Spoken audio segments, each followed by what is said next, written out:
l'Europe. L'Europe est déjà une longue histoire. Elle est encore un long chemin. De plus en plus, elle sera notre quotidien. La création de l'euro ouvre une ère nouvelle.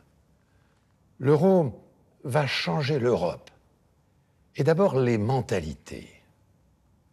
Et je tiens ce soir à vous rendre hommage. L'euro, c'est d'abord le fruit de vos efforts et de vos succès. C'est aussi l'expression de votre lucidité et de votre esprit d'ouverture. Car si vous ne l'aviez pas voulu, si vous ne l'aviez pas rendu possible, nous serions restés en dehors de cette grande aventure. La question de l'euro est intéressante du point de vue conceptuel parce qu'elle nous offre le cas de ce qu'on pourrait appeler, de certains appellent une monnaie incomplète, dans la mesure où cette monnaie, l'euro, n'est pas adossée à une souveraineté de même niveau. Il n'y a pas de gouvernement européen, il n'y a pas de peuple européen, il n'y a pas de démocratie européenne. Voilà. Donc, il y a un problème qui est que l'euro ne peut pas prendre en charge ce qui est pourtant fondamental dans la monnaie, c'est sa dimension politique, sa dimension collective. Et donc, dans le cas de l'euro, on a une défaillance. C'est-à-dire qu'il n'y a pas de souverain politique capable de faire face à l'exception, puisque le souverain, c'est celui qui, quand les règles ne fonctionnent plus, qu'est-ce qu'on fait? Et donc, on peut dire que l'euro, de ce point de vue-là, c'est une tentative de dépolitisation de la monnaie à travers le jeu de règles de politique économique.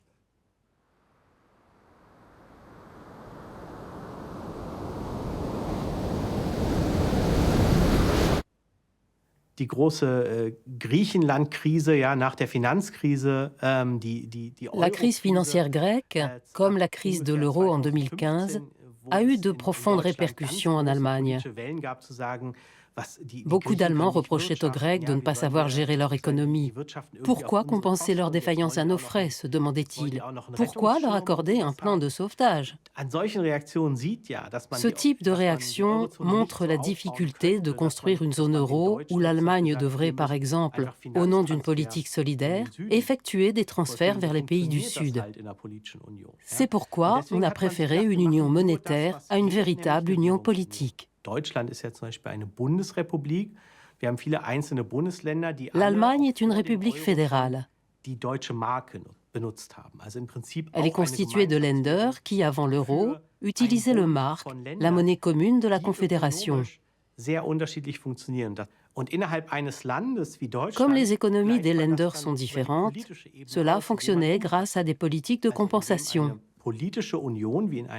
Les différences étaient corrigées par des transferts financiers d'un land à l'autre. C'est ce qu'on appelle la péréquation financière.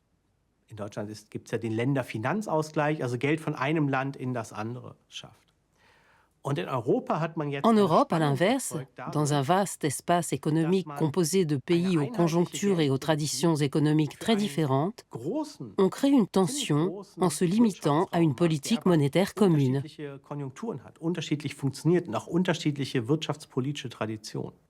On a créé l'euro.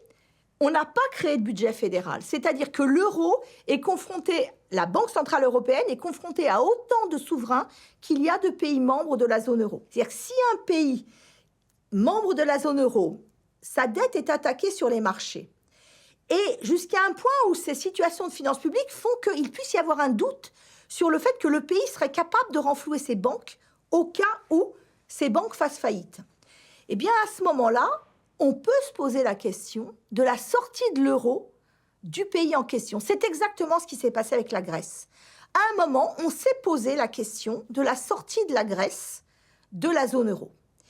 Eh bien, on ne s'est jamais posé la question de la sortie du Texas du dollar. Et pourtant, en 1986, au moment du contre-choc pétrolier, c'est-à-dire quand les prix du pétrole ont beaucoup baissé, le Texas est un des États américains qui est très producteur de pétrole. qu'est-ce qui s'est passé au Texas? Vous avez eu plusieurs banques américaines texanes qui ont fait faillite.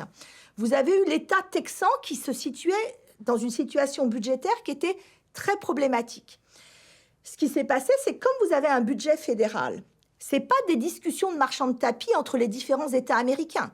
Et en plus de ça, si une banque texane fait faillite et qu'il faut indemniser les déposants, c'est le Federal Deposit Insurance Corporation, qui est donc une instance, une assurance dépôt fédérale qui vient renflouer les déposants de l'État du Texas en l'occurrence. Et donc là, on voit bien le rôle du budget fédéral. Le budget fédéral fait qu'on ne se pose pas la question que le Texas sorte du dollar. Parce qu'on a tout un tas de dispositifs qui font que les déposants texans vont être indemnisés, que le budget fédéral va aider sans qu'on ait besoin de négocier avec la Californie ou je ne sais quel État le fait d'être aidé. Donc c'est une construction qui est cohérente. Et la monnaie est adossée à un souverain. Et ça se voit notamment à travers l'assurance dépôt.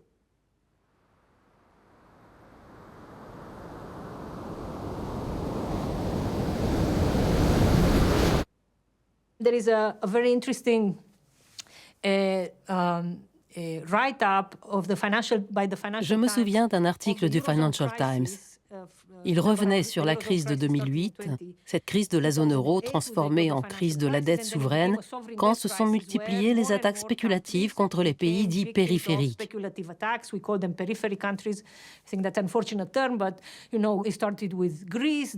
La Grèce, l'Irlande et le Portugal ont d'abord été touchés, et quand c'est arrivé à l'Italie, tout le monde a pensé que si le marché des bons du Trésor italien venait à s'effondrer, tout le projet de l'euro exploserait.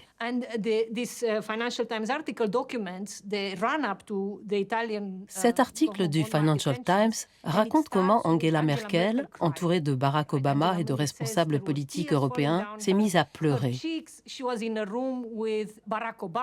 Des larmes coulaient sur ses joues parce que Barack Obama voulait que l'Allemagne autorise la Banque centrale européenne à acheter des bons du Trésor italiens, portugais et irlandais.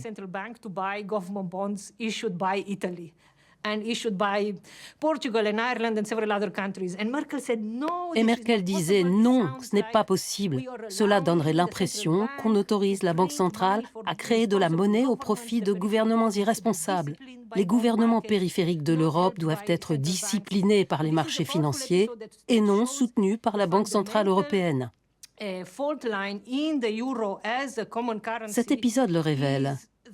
Pour stabiliser l'euro comme projet politique, la Banque centrale européenne doit acheter des bons du Trésor émis par les États européens. Et comme en 2008, l'Allemagne avait un droit de veto, il a fallu attendre 4 ans pour qu'un nouveau cadre institutionnel et un consensus politique se développent. C'est finalement en 2012 que Mario Draghi, le gouverneur italien de la Banque centrale européenne, a déclaré que la BCE ferait tout ce qu'il faudra, quoi qu'il en coûte. Je m'en souviens encore.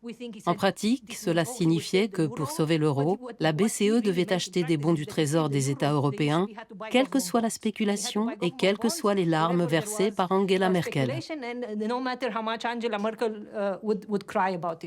When people talk about the fragility of the euro and the increasing fragility of the euro and perhaps the crisis of the euro, very often non-euro area member states or leaders underestimate the amount of political capital that's been invested in the euro. And so we view this, and we are not, I don't think we are unbiased observers in Frankfurt. We think the euro is irreversible. And it's not an empty word now, because I preceded saying exactly what actions will make it irreversible. There's another message that I want to tell you today, is that within our mandate, the ECB is ready to do whatever it takes to preserve the euro. And believe me, it will be enough.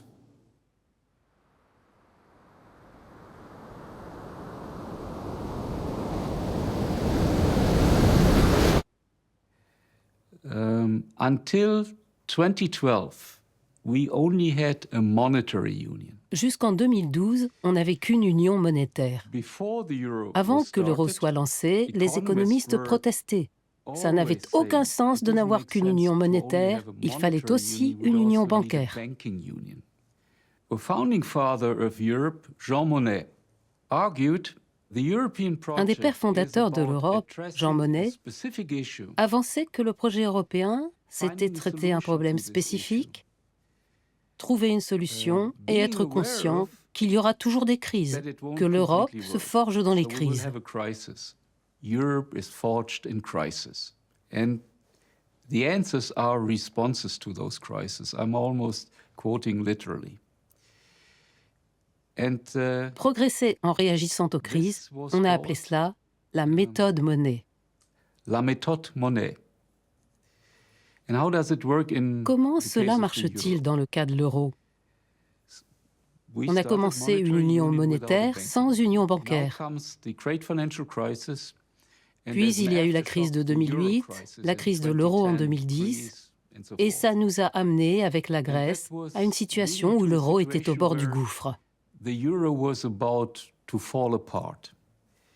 So then the president Mario Draghi Et le président Mario Draghi a fait un gave a discours au talk in Royaume-Uni. the UK.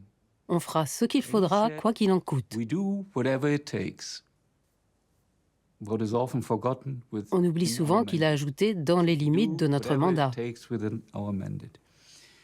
And that meant Cela voulait dire support of soutenir the l'euro euro par by des central interventions de la Banque intervention, centrale but at the same time organizing et that dans le was même the temps, ECB, sous l'impulsion de it was Mario Mario Draghi, développer l'union bancaire, developed this c'est-à-dire banking avoir un organe banking commun de union is supervision about, de toutes les grandes banques européennes. a common supervisory authority for all the large banks in Europe. À la suite de la crise des dettes souveraines, on s'est bien rendu compte qu'il y avait cette espèce de spirale vicieuse, en fait, entre fragilité en termes d'endettement public et fragilité bancaire. C'est-à-dire que quand vous avez un pays qui est en difficulté financière, les marchés peuvent penser qu'il sera dans l'incapacité de renflouer ses banques. Face à ça, et donc au fait qu'on a commencé à penser que peut-être certains pays pourraient sortir de la zone euro, donc au départ on pensait à la Grèce, mais s'il y avait la Grèce, derrière qu'il y avait tous les pays du Sud, et si ça atteint l'Italie, c'est la fin du projet, enfin c'est un pays qui est fondateur. Donc on ne sait pas comment, si un pays sort, on ne sait pas du tout comment on peut endiguer l'effet domino que ça pourrait avoir. Donc face à cette prise de conscience, eh bien, on s'est, comme toujours en Europe, c'est face au bord du gouffre qu'on avance, on a décidé de créer l'union bancaire. Et l'union bancaire, c'est quoi ? C'est 3 piliers. On passe à la Banque centrale européenne la supervision des banques systémiques.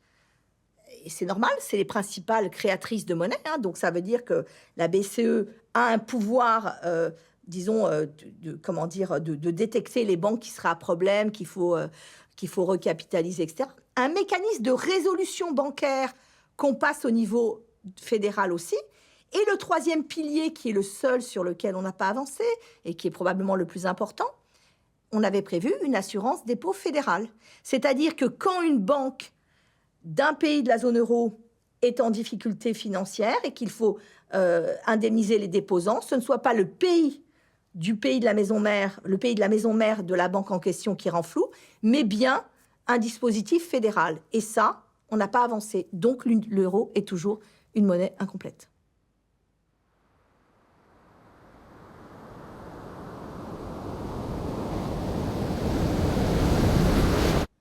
Je dirais que l'euro est bancal parce que sa dimension politique, qui est nécessaire qui est centrale dans la définition d'une monnaie et d'une communauté monétaire, n'est pas exprimée de manière adéquate. Et d'ailleurs, ça se voit dans la nature des billets de l'euro. Les billets de l'euro, il n'y a pas de souverain sur les billets de l'euro. Vous n'avez pas la reine d'Angleterre, vous n'avez pas des figures tutélaires comme dans d'autres pays, des artistes. Non, vous n'avez pas ça. Vous avez des ponts, des fenêtres, etc. C'est-à-dire c'est indéterminé, quoi. C'est un projet qui est en train de se faire et qu'on ne sait pas très bien vers quoi il va. Enfin, en tout cas, c'est ça qu'on achète. Quand on achète de l'euro, on achète un projet qui va quelque part, on l'espère. Alors on peut considérer, évidemment, quand on regarde et qu'on analyse cette défaillance de l'euro, on peut considérer qu'elle a été voulue, qu'elle est intentionnelle. Hein, comme les monnaies ne peuvent exister qu'avec un appareil politique, ceux qui sont en faveur de forme de fédéralisme, eh bien, ont pu voir dans l'euro le premier pas vers cette définition d'une Europe fédérale, puisqu'ils voyaient bien qu'avec cette monnaie européenne, elle ne pourrait pas continuer à exister si elle n'était pas adossée à une souveraineté européenne, que c'était dans la nature de la monnaie de le faire. A monetary union is not an endpoint. It is a constant process of uniting. Each generation of leaders must continue it. Union should be multifaceted and include fiscal, financial, and banking dimensions to develop a higher degree of integration, especially if the euro is to cement its international status. I spent many years working in London. Pendant de nombreuses années, j'ai travaillé à Londres dans le monde de la banque. Je peux vous dire qu'au moins 10 fois par jour, j'entendais des gens qui se pensaient très malins affirmer que l'euro allait s'effondrer du jour au lendemain. Cela n'est jamais arrivé. Les seules personnes qui prédisent la fin de l'euro sont les Britanniques pro-Brexit. Ils ont besoin de cette histoire parce qu'elle conforte leur propagande.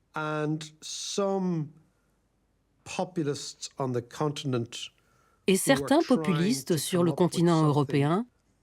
Mais la réalité, c'est que la plupart des Européens sont heureux avec cette monnaie.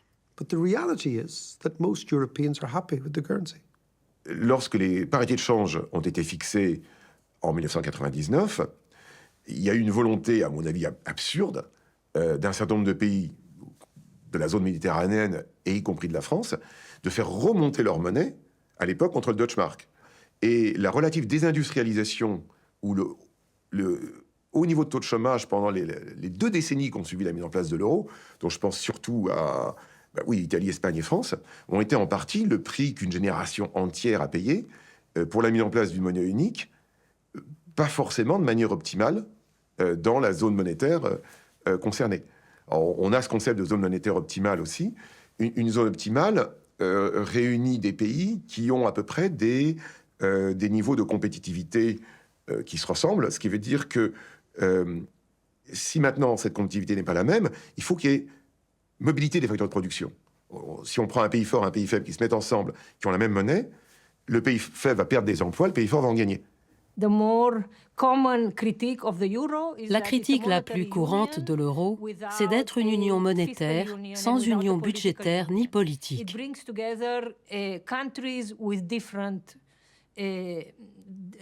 Elle unit des pays ayant des modèles de croissance différents, des rythmes différents, des marchés du travail différents et des systèmes financiers différents.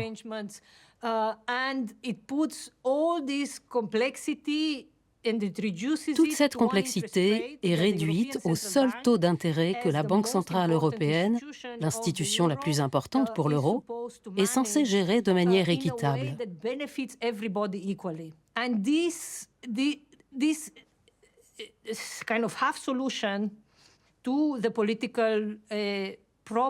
Cette demi-solution n'est pas suffisante à mes yeux. On a besoin de beaucoup plus.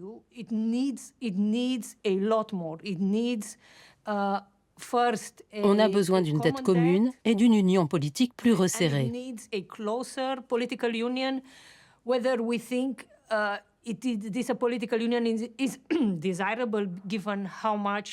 Une union politique est-elle ou non désirable? C'est une autre question. Mais structurellement, le projet européen et le projet de l'euro exigent des États qu'ils aient de meilleurs mécanismes de coordination en période de crise. La Banque centrale doit aussi avoir moins de pouvoir. La BCE exerce un contrôle direct sur la création d'argent public, donc sur la stabilisation des marchés des bons du Trésor des États européens. De facto, la BCE domine la politique budgétaire d'une manière profondément antidémocratique.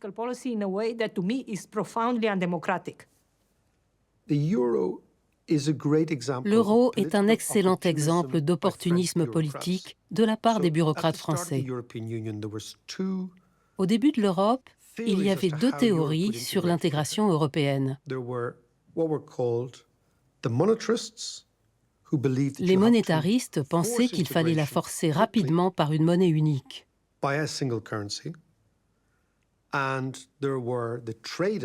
D'autres estimaient que c'était le commerce qui allait nous rapprocher sur la base du traité de Rome. Or, les monétaristes dominaient en France au ministère des Finances.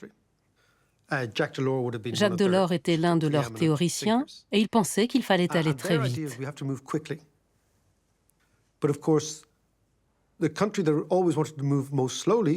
Le pays qui voulait avancer le plus lentement était celui qui avait le plus à perdre avec l'euro, c'est-à-dire l'Allemagne. Elle risquait de perdre sa monnaie qui était la meilleure monnaie européenne. Donc les Allemands traînaient des pieds et agaçaient les Français. Soudain survient la réunification allemande et Mitterrand dit à Kohl : « Écoute mon gars, tu peux avoir ton Allemagne de l'Est, mais nous voulons ta monnaie. » Et ça s'est passé comme ça, parce que c'était le rêve de quelques bureaucrates idéologues à Bruxelles et en France. En réalité, il y avait un otage, l'Allemagne de l'Est, et une rançon, l'euro. Et l'Allemagne a payé la rançon.